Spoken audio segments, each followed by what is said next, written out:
Hi hello అందరికి నమస్తే, welcome to our channel. నా పేరు రవీందర్. ఆంధ్రప్రదేశ్లో వర్షాల కారణంగా అనేక ప్రాంతాలు వరదల్లో చిక్కుకున్నటువంటి పరిస్థితి మనం చూస్తూ ఉన్నాం. మరి ఆ వరదల్లో ఉన్నటువంటి బాధితులకు సహాయం అందినటువంటి పరిస్థితి కూడా మనం చూస్తూ ఉన్నాం. చాలామంది బాధితులు కూడా మా ప్రాంతానికి ప్రభుత్వం నుంచి ఎవరు సహాయం అందించలేదు, మా ఇంట్లో షుగర్ పేషెంట్లు ఉన్నారు, బీపీ పేషెంట్లు ఉన్నారు, చిన్నపిల్లలు ఉన్నారు, వృద్ధులు ఉన్నారు, సో చాలా ఇబ్బందులు పడుతున్నాం, కనీసం తాగడానికి మంచినీళ్ళైనా ఇవ్వండి అని చెప్పి వాళ్ళు వేడుకుంటున్నటువంటి పరిస్థితులు మనం చూస్తూ ఉన్నాం. సో వీరందరికీ సహాయం అందినటువంటి పరిస్థితి, అధికారులు నిర్లక్ష్యం వహిస్తున్నటువంటి పరిస్థితి, ఈ వరద బాధితులకు సంబంధించి సహాయం చేయకుండా. సో అందులో భాగంగానే నిర్లక్ష్యంగా వ్యవహరించారని చెప్పి రాష్ట్ర ముఖ్యమంత్రి చంద్రబాబు నాయుడు ఒక అధికారిని సస్పెండ్ చేశామని కూడా ఆయన చెప్పినటువంటి పరిస్థితి. సో ఇప్పుడు ఎవరైతే ఈ బాధితులు ఉన్నారో ఆ బాధితులకు సంబంధించి మరి పూర్తి స్థాయిలో మేము సహాయం అందించలేకపోతున్నామని స్వయంగా రాష్ట్ర ముఖ్యమంత్రి చెప్పినటువంటి పరిస్థితి. సో దానికి సంబంధించి ఆయన మాట్లాడినటువంటి మాటలు మీకు వినిపిస్తాను. ఎందుకంటే మనం ఉట్టిగా చెప్పామనుకోండి అసలు మాట్లాడలేదు, ఉట్టి ఫేక్ న్యూస్ అంటారు. కాబట్టి చంద్రబాబు నాయుడు గారే స్వయంగా ఏం మాట్లాడారో ఆయన మాటలోనే మీరు వినండి. ఆకాంక్ష ఎట్టి పరిస్థితి చేయాలనే దృఢ సంకల్పం, కానీ ఎన్ని చేసినా చేయలేకపోతే ఈ రోజు చూస్తే ఒకసారి చాలా బాధేస్తుంది. ఒక అతను 1 సంవత్సరం అబ్బాయి తీసుకొని వచ్చి ఏడుస్తున్న దగ్గరికి వచ్చి నా భార్య వదిలేసి వచ్చాను, ఈ పిల్లవాడి కోసరం వీడిని బతికించుకోవడం కోసరం నేను భార్యను కూడా వదిలిపెట్టి ఇక్కడికి వచ్చాను, పలానింట్లో ఉంది నా భార్యను తీసుకురండి అని చెప్పి ఏడ్చే పరిస్థితికి వచ్చాడు. ఒక పెద్ద ఆయన అయితే వైఫ్ డాటర్ మా ముందరిని ఆ వైఫ్ పెయింట్ అయిపోయే పరిస్థితికి వచ్చింది. ఆవిడని తీసుకురావడానికి సమస్యలు, ముసలివాళ్లు నడవలేరు, బాగా వర్షపు నీళ్లు తడిచిపోయిన తర్వాత బట్టలు కూడా లేవు, రోడ్డు మీద కూర్చునే పరిస్థితికి వచ్చారు. అవన్నీ చూసినప్పుడు ఎంత నిస్సహాయ స్థితిలో ఉన్నాం, ఎంత బాధాకరమైన పరిస్థితిలో ఉన్నాం అనే బాధ కలుగుతుంది. నేను సకల విధాల ప్రయత్నం చేస్తున్నా, ఎట్టి పరిస్థితుల్లో. సో ఇది రాష్ట్ర ముఖ్యమంత్రి చంద్రబాబు నాయుడు గారు మాట్లాడినటువంటి మాటలు. సో అధికారులకు సంబంధించి కూడా పూర్తి స్థాయిలో పనిచేయండి, మీ కుటుంబం అనుకుని పనిచేయండి, అలా అనుకుంటేనే వారికి పూర్తి స్థాయిలో సహాయం అందించగలుగుతామని చెప్పి చంద్రబాబు నాయుడు గారు అంటున్నారు. అధికారులేమో ఏ కుటుంబంలో ఎంతమంది ఉందో తెలియదు కాబట్టి పూర్తిగా సహాయం అందించలేకపోతున్నామని చెప్పి అధికారులు అంటున్నారు. ఈ టైంలో కనుక వాలంటీర్ వ్యవస్థ వాలంటీర్లు కనుక ఉండి ఉంటే ఖచ్చితంగా అందరికీ ఏ మూలలున్నా ఏ కాలనీలో ఉన్నా వారందరికీ కూడా సహాయం అందేటువంటి అవకాశం ఖచ్చితంగా ఉండేది. ఎందుకు ఈ మాట అంటున్నానంటే వారికి పూర్తి స్థాయిలో సమాచారం తెలుసు.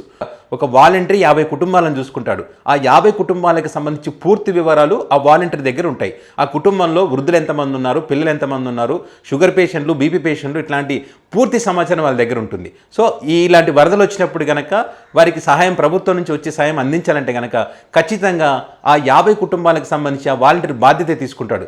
అధికారి తీసుకోడు, కానీ ఇక్కడ వాలంటీర్ తీసుకుంటాడు. నా కుటుంబం అని ఫీల్ అయ్యేది ఒక వాలంటీర్ మాత్రమే. అధికారులు ఆ రకంగా ఫీల్ అవ్వడానికి ఛాన్స్ ఉండదు.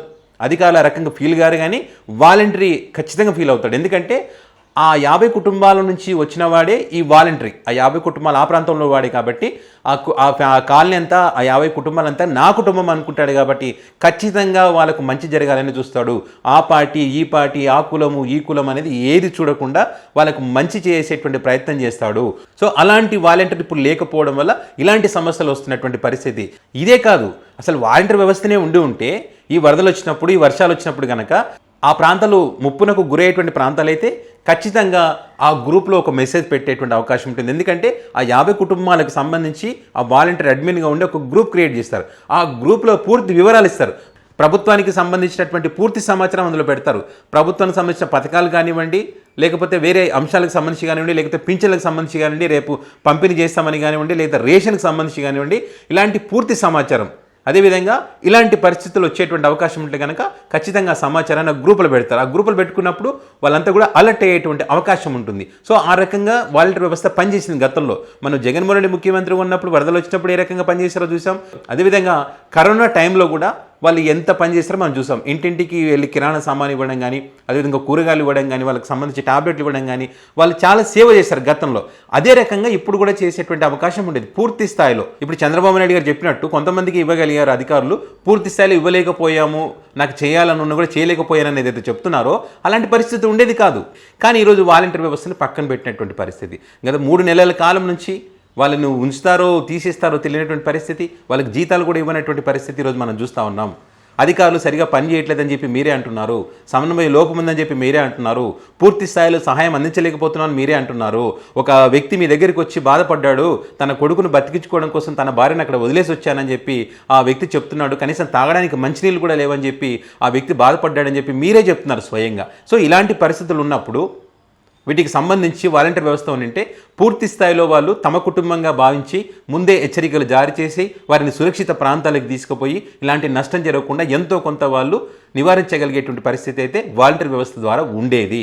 సో దానికి సంబంధించి ఇప్పుడు చాలామంది విజయవాడ ప్రాంతానికి చెందినటువంటి చాలామంది అయితే వాలంటీర్ వ్యవస్థ ఉండింటే బాగుండేది, వాలంటీర్లు ఉండింటే బాగా పనిచేసేవాళ్ళని చెప్పి చాలామంది ఇప్పుడు వాళ్ళని గుర్తు చేసుకునేటువంటి పరిస్థితి. సో ఇప్పటికైనా జగన్మోహన్ రెడ్డి వాలంటీర్ వ్యవస్థను తీసుకొచ్చాడు కాబట్టి మేము కొనసాగించాం అనుకోకుండా ఇది ప్రజలకు అవసరమా లేదని గుర్తించి కనీసం 100 కుటుంబాలకు ఒకరినైనా నియమించి ఇలాంటి విపత్తులు వచ్చినప్పుడు వాళ్ళ సేవలు వినియోగించుకోవడానికి అవసరం ఉంటుంది. అధికారులను సస్పెండ్ చేయాల్సినటువంటి పని ఉండదు, మంత్రుల మీద సీరియస్ అవ్వాల్సినటువంటి పని ఉండదు, అదేవిధంగా ఎమ్మెల్యేల మీద సీరియస్ కావాల్సినటువంటి పని ఉండదు, మీ ప్రభుత్వ ఇమేజ్ డ్యామేజ్ అయిందని చెప్పి బాధపడాల్సినటువంటి పని అంతకన్నా ఉండదు. ఆంధ్రప్రదేశ్ ప్రజలు కూడా ఈ సందర్భంగా వాలంటీర్ వ్యవస్థను అయితే గుర్తు చేసుకుంటున్నారు.